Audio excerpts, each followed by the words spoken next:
natuke, mida meile rääkis Kalju Paldis, kes on siis niisugune mees, kes näeb vaime, tunnetab energiaid, maa-aluseid veesooni, kõike seda. Ehk siis astume sisse.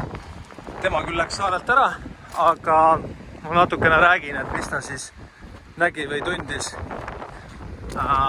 Esimeseks astus ta siia, seminarimajja. Ja põhjuseks see, et siit akna pealt vaatas talle vastu üks kapten, ehk siis meresõidu laeva kapten. Ja siis siia ruumi tulles, siis ta nägi seda kaptenit siin barileti juures. See on praegu kola täis, mööbeldame. Nägi siin seda. Ühesõnaga siis kapten hakkas talle rääkima sellist lugu, et see seal taga kuskil läks nende laev siis põhja. Ja see kapten üritas siis viirelaiule ujuda, aga natuke enne viirelaidu ta jõud rauges ja ta uppus kahjuks ära. Ja nüüd sellest ajast siiamaani elab see kapten meil siin seminarimajas. Ja õnneks läks nii, et see kapten tahtis teise ilma ikkagi minna ja Kalju siis tegi siin väikese rituaali. Mingi küünla asjaga, ega mina täpselt ei tea, mis ta siia tegi. Igal juhul kapten sai taevasse ära ja kapteniga on korras. Nii et see ruum on selles mõttes hästi. Ainuke asi, mis ta ütles, mis me tegema peame, et siin on hästi palju meesenergiat. Et me peame panema sinna, kus need lilled on. Sinna peaks panema altari, siis naisaltari, et meil siis sinna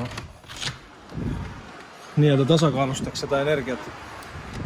Järgmisena siis me käisime saunamajas. Saunamaja on siis see maja.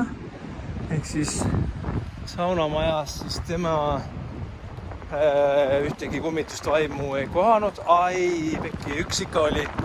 Ja see oli siis selline lugu, et hiljuti oli käinud meil külas üks naisterahvas, kelle endine mees oli ennast siis üles poonud ja see mees siis oli selle naisega siia kaasa tulnud ja siis see mees pesitses siin saunamajas, aga sellest saime ka lahti. Aga saunaga siis selline huvitav lugu, et ta käis meil saunas Leliruumis ja ütles, et see on üks parimaid saunasid energeetiliselt ja kõige õige koha peale ehitatud. Ehk siis siia sauna ta tuleks isegi, kuna ta on hästi tundlik, siis ta kõikides saunas ei käi. Eesruum muidugi talle väga ei meeldinud, et seal pidi mingisugune koobas all olema, aga kokkuvõttes kannatab sauna teha. Saunatuba oli ka okei, kõik oli korras seal. Ja siis, kui ta käis kõik toad läbi, siis oli nii, et siis see must sviit on kõige õigema koha peal ehitatud, et siin nagu on väga hea energia ja väga hea magada. Ja siin on ka hästi palju naisenergiat, et sükene, et hoiab hästi, hoiab kõike und ja selline lugu. No, kes usub, see usub, kes ei usu, see ei usu. Nii, järgmine maja, kus me käisime, on siis siin seminarimaja. Kuna siin nagu väga elu ei ole olnud ennem, siis siit ta midagi hullu ei leidnud ja ta ütles, et see maja on nagu ka ehitatud õige koha peale, nii et siin on ka väga hea uni. Kes siis tubasid bronnib, siis teab, et must sviit oli kõige parem, siis on need toad ja siis on meil peamaja toad. No ja kabelist ta käskis ka siin üht-teist teha, et saaks paremaks. Ja siis nüüd me astume siis siia punasesse majja. Ja siin punases majas on selline lugu, et siin ta nägi kohe meie Viire Veerat, kes siis, keda me isegi teame, kes siin on. Rohkem siin kedagi ei olnud. Veera igal juhul ei tahtnud siit majast ära minna, vaid tema ongi siis nagu selle maja ja saare hoidja, selline nagu tugeva naise energiaga. Ja siis ta siin esimesel korrusel liigub ringi. Muidugi nii kui Kalju siia majja tuli, nii Veera juhatas ta siis sinna teisele korrusele. Teisel korrusel küll ennem mingit elu ei olnud, vaid ta oli nagu pööning. ehk siis seal tube ei olnud, et pigem see Veera meil liigub siin selles koridoris ja nii nagu see vana legend ütleb, et ta paneb neid uksi kinni ja tulesid kustu ja on nagu selline maja haldjas, et siis sama kinnitas ka Kalju.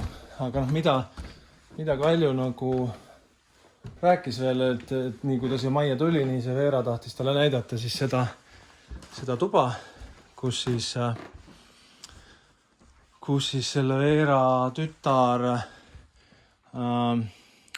siis kogu aeg vaatas seda merd ja loodust. Ehk siis see oli tema lemmikkoht siin pööningul akna juures istuda, et millegipärast oli see hästi oluline info. No igal juhul sellised lood Veera ja Kaljuga. Et igal juhul kapten sai taevasse, Veera jäi siia, kõik toad said üle vaadatud.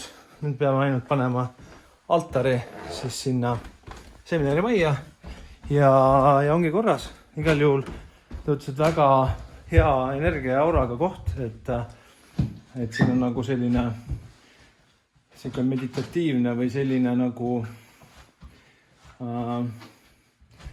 selline koht, kus inimesed saavad puhata ja kus nendel on hea olla. Et võib-olla sellepärast ongi meil nii palju külalisi, kes tulevad tagasi nii-öelda mingi aja tagant. No kes teab, igal juhul selline väike ülevaade Piirelaiust ja kummitustest. Et kõike head teile!